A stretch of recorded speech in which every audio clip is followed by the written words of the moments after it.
Ladies and gentlemen, welcome to another episode of League Chat with the Stat. Thank you for joining me on another special episode this week, covering part 3 of a 4-part series of the 2021 teams season preview.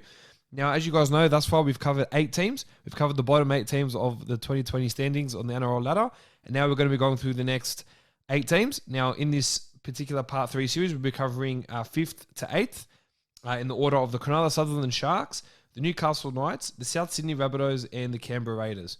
Now, we're going to get straight into it, this one, guys. Now, we're going to be starting off with the Cronulla Sutherland Sharks. Now, they've gained Aidan Tolman from the Canterbury Bankstown Bulldogs and Luke Metcalf from the Sea Eagles. But they have lost a few players here in Jason Pakuya, who's announced his retirement from the game, as well as Cameron King, who also retired after injuring his knee in the trials last year. Scott Sorensen signed a deal with the Panthers, and Caleb Milne was also released, and Bryson Goodwin had also announced his retirement from rugby league. Now, there's a couple of questions that we'll be asking for the Cronulla Sutherland Sharks. I had a lot of people ask me about these questions, so we're just going to get straight into it and answer them for you. Now, as you guys know, Sean Johnson is actually out for the next 8 to 10 weeks with that Achilles injury that he suffered late last year.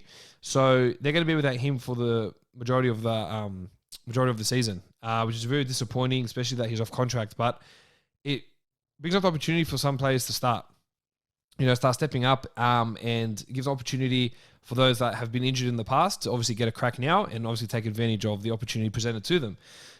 One of those players being Matt Moylan. Now, Matt Moylan has been trading the house down with all reports in jersey number 6. Now, is he the right man to fill the number 6 jumper? Look, I remember when he started, when he signed with Sharks and he played alongside Chad Townsend, and they had a pretty successful combination. Obviously, it started a bit weak, obviously moving mid-preseason from the Panthers to the Sharks, but as time got on, they decided to obviously keep that rhythm going, and obviously practice makes perfect, and they were playing really well, the Sharks, with Moylan at 6 and Townsend at 7, so I don't doubt that Moylan's the right person to do it. They've obviously got people like Matt Calf now and Braden Trindle that can step in, even Connor Tracy, who's been training at fullback and can be an impact player off the bench, but Moylan's been trading the house down, and it's about time. He's had a rough few years with injuries, and he needs to really step it up.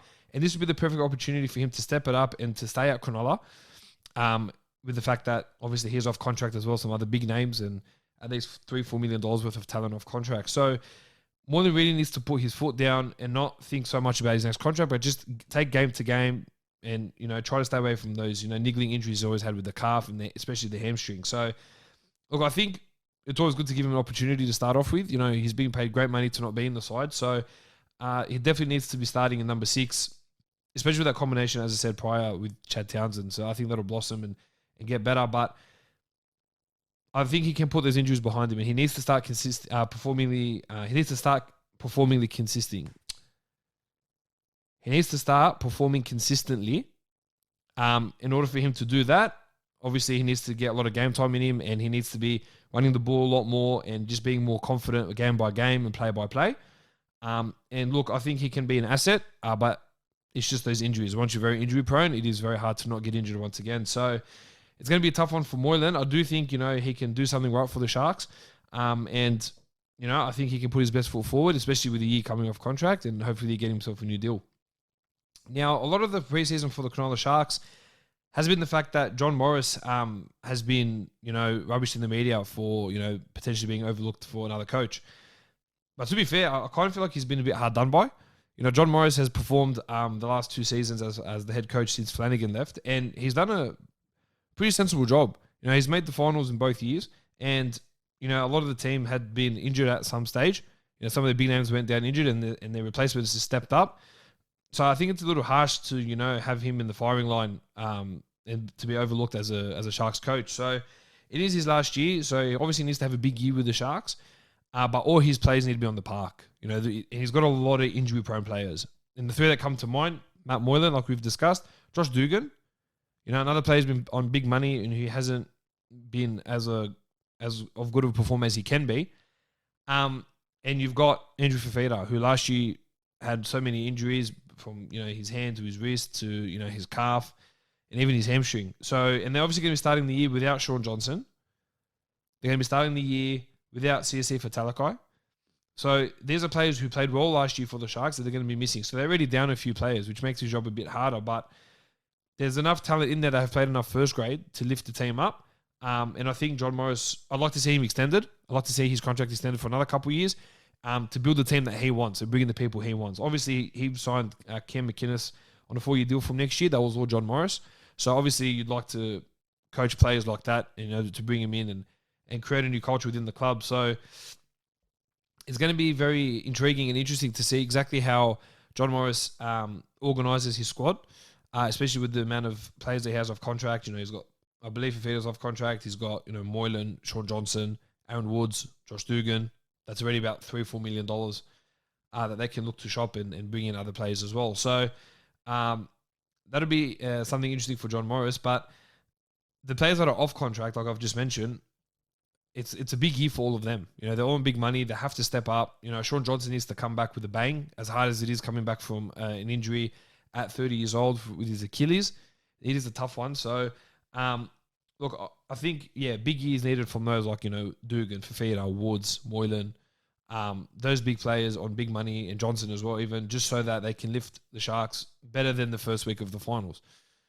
Now, I want to see them making the finals, but I don't think I do, just considering the amount of injuries they've got early on. It's going to be a tough start for the Sharks. But as I said, anything can happen in rugby league. So I'll be very, very intrigued to see how they go and be watching them with a lot of intent this year. Moving over to the next club, the Newcastle Knights, the most inconsistent team of 2020, in my opinion. 1 week was a win, 1 week was a loss. Win, loss, win, loss, win, loss. They have to get over that hurdle. And that's the job that obviously their coach has obviously put into that work. Adam O'Brien has obviously looked to getting over that inconsistency in the Knights and start putting consistent performances to string in a few wins together. So they have made a few signings that can help that case. They've signed Tyson Frizzell from the St. George Illawarra Dragons. They've signed Sawaso Su from the Bulldogs. Jack Johns on a development contract from the Rabbitohs. Dominic Young, an 18-year-old kid from Huddersfield Giants, and they've also signed the nephew of Josh Hodgson, Bailey Hodgson, from the Castleford Tigers. They've lost Sione Matadia to St. Helens in the Super League. They've lost Herman SASA to the Titans. Aidan Guerra and Tim Glasby have retired. Andrew McCulloch has moved to the Dragons. Obviously went back on loan to Brisbane, but then got released to the Dragons. Mason Lenore has gone to the Wildcats in the Super League. Tautau Moga has signed with the Rabbitohs, and Tyrone Roberts-Davis has been released, but has been playing on a train and trial deal at the West Tigers. So Adam O'Brien has another big year ahead of him to obviously get over that inconsistency hurdle. Now, they're going to be starting the year without Callum Ponga for the first 6 weeks due to shoulder surgery that he had over the offseason. And they're going to be starting the year also without Blake Green. Obviously, when he came in and partnered Mitchell Pearce in the halves, because of the experience, they both played really well together. So they'll be missing that, but they've got Tex Hoy, who will be coming in at fullback to start off, and then they'll have Kurt Mann, who'll be filling in the number 6 jumper, until Blake Green comes back. But that's where the question kind of is with Kurt Mann. He was brilliant last year for the Knights, probably one of the best players in the NRL last year by far. Where will he play? Now, it's a tough one because Kurt Mann, obviously, in all the positions he's played over the last few years, his best is at number 6. He's played the 5'8" really well. He's been a great ball player, can take on the line pretty well. Yeah, he has that utility value in him, but I see him more at number 6 than anything else. It's going to be a lot harder with Blake Green deciding to stay put at Newcastle Knights and obviously taking that number 6 jumper. So Kurt Mann's going to have to play out of his skin like he was last year to keep that number 6 jumper. I do see him coming off the bench eventually. So obviously those like Tex Hoy will probably miss out. Phoenix Crossland will even miss out. Chris Randall will miss out because Kurt Mann will be that number 14 in the side for sure when Blake Green comes back from that ACL injury. So, but look, I do think that Knights need to prioritise signing Kurt Mann and need to keep him at number 6. I don't see him in any other position, and he played well hooker for the opportunities that he had, but I see him as more of a number 6. With Jaden Brady coming back in at hooker as well, it just makes it, it's pretty obvious in my eyes. So Adam O'Brien will need to look to lock him in for beyond this season, but I'm expecting another big year from Kurt Mann, especially with how they played last year. Now, a bit of an odd one. Connor Watson being moved into the starting 13, playing lock, training the whole preseason at lock. How will he go? Now, this is one I'm going to watch with a lot of intent as well. I'm going to be very interested to see exactly the type of role he plays. Will he be a ball-playing lock, which I believe he should be, considering his size? And he obviously offers that utility value. He can play desperately in the halves. He can play hooker, and he's been moved to 13. So he would have had to beef up a lot, and obviously need to put some injuries that he suffered last year right behind him. But I'm looking forward to seeing Connor Watson obviously go into 13. And I'm looking to see exactly the type of lock and the type of style that he plays that Adam O'Brien will see how he uses him. So I think he'll go all right. Now, I don't think it hurts to try it out, but, you've got men like Mitch Barnett who could easily play lock. Even Tyson Frizzell if you need to move him in as well. So I think it's pretty smart they've put Connor Watson in at 13. He's coming off contract this year as well, so it could help him, obviously, with his value as an NRL player. And if he does kill it at 13, yeah, I reckon, he'd be locked in for the Knights as well. So that would be definitely an intriguing one to watch out for. Now, the Knights will struggle early on. Callum Ponga is, as I said, like I mentioned earlier, he's missing for the first 6 weeks, obviously recovering from shoulder surgery. And this 6-week period will prove how much they depend on Callum Ponga. He's influential for them. He's their star. He's a $1 million man. He can do anything at any point in the game. He's a freak of nature. Now, you've got a kid like Tex Hoy coming in at fullback. He's been training the whole preseason there, obviously with Ponga being injured. So these first 6 weeks will test really to see if Knights do rely on Ponga heavily or they can manage to win some games without him. I'd like to see Knights win 4 of the 6 games that they have. Anything lower than that will just show how much they do rely on Callum Ponga and on his brilliance. And obviously you can't really blame a team like the Knights, with that much flair you have in Ponga. But you still got some good players, on the edges. You've got Edric Lee, who'd be raring to go this year, having suffered a couple of injuries as well. And you've got kids like they've signed. They've got Bailey Hodgson, who's 18, 19 years old. They've got Dominic Young, who's 18 years old. So these kids can come in, play anywhere in the back line and really mix it up. But I'm looking forward to seeing Bradman Best this year. Obviously going down with that ankle syndesmosis injury last year, it obviously limited the amount of time he's played, but he has signed a new contract with the Knights. And so with him signing a new deal, I'm looking forward to seeing him play out a full season with the Knights and really cement that centre position of his own and even potentially, play for New South Wales in State of Origin this year or even just be named in the squad. Now, another question that came to me for the Newcastle Knights is how will they move on from the Mitchell Pearce saga? Look, they are professional athletes, and the saga obviously took a bit of the toll in their preseason. But look, I don't think it'll be that hard for them to move on. They need a gel. It's that time. They've been training all preseason. They've been training for a big year. Adam O'Brien won't take anything less than a final spot this year. So if they're going to keep, worrying about Mitchell Pearce and they're going to have their own agendas towards Mitchell Pearce and what he's done, then it's going to really affect the team. And it's going to affect exactly how they go on the field and even bring up a lot of controversy off the field that Adam O'Brien is obviously not trying to bring into the Novocastrians. So they're going to need to depend on him a lot. Mitchell Pearce is going to need to have another big year, obviously being off contract, and they've already offered him a deal that's a lot less than what he's on. He really needs to rip in and really show his professionalism at this time because, a lot of these kids will need to be looking up to him to lead the park.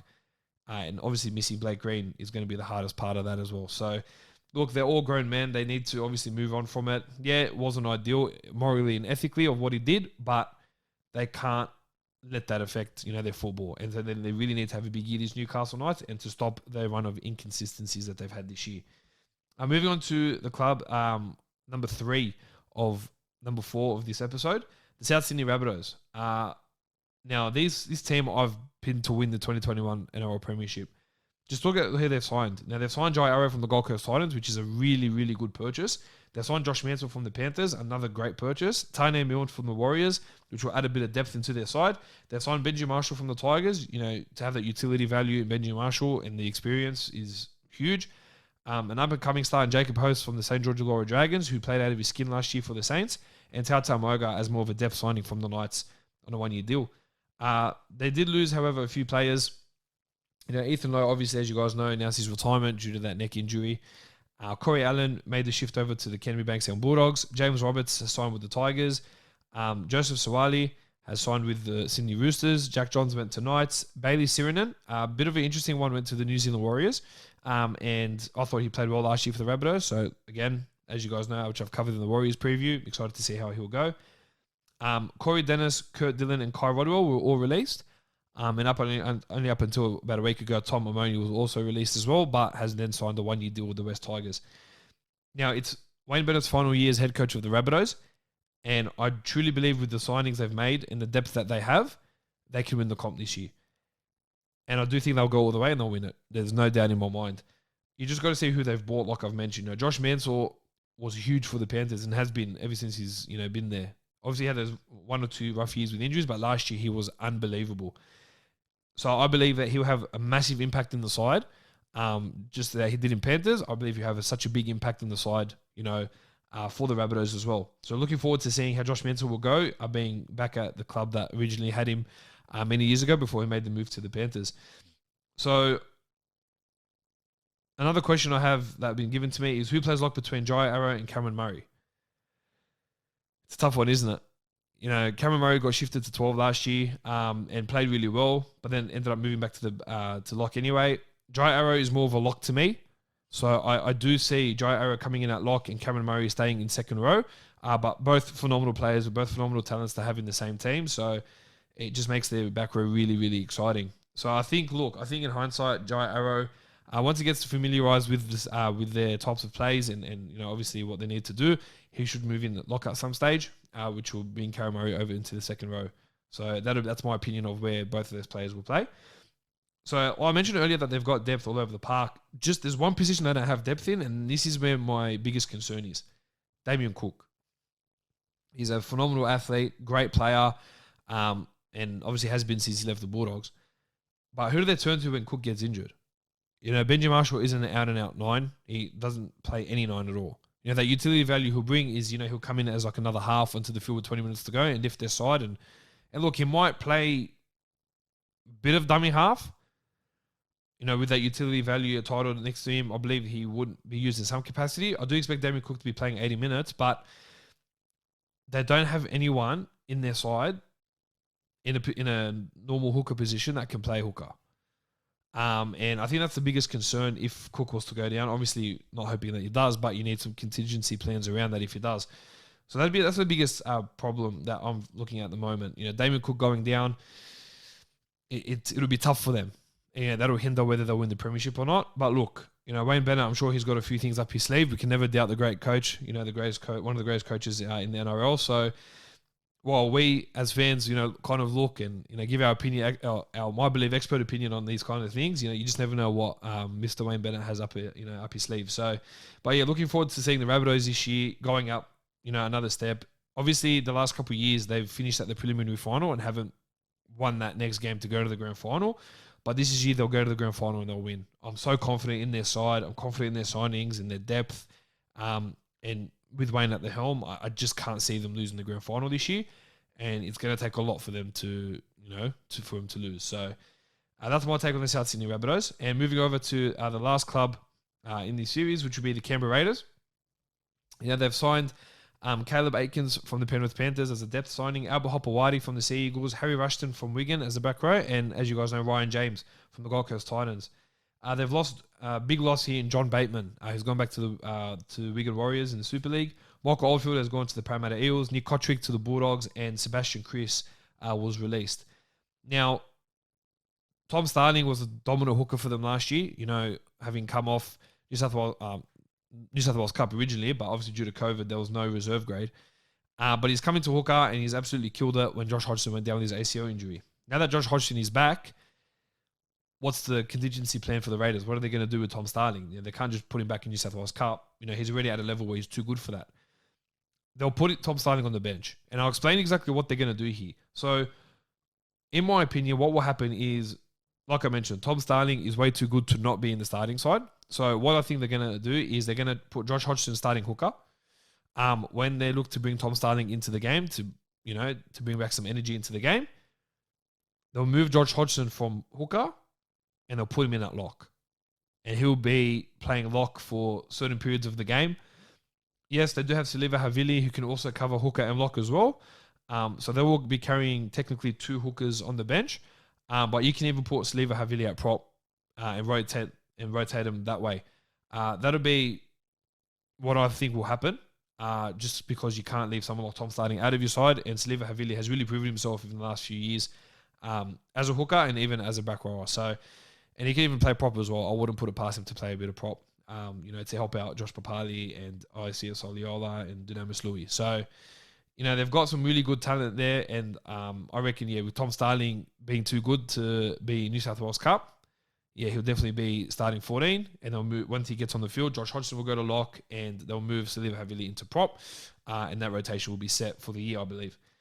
Now, Ryan James, obviously the last 2 years has gone down with ACL injuries, both in the preseason, which has been shattering, and he made a successful return in the trial against the Roosters. So he's going to be, from what I'm hearing, he could be starting on the bench, which is really exciting and a very interesting proposition.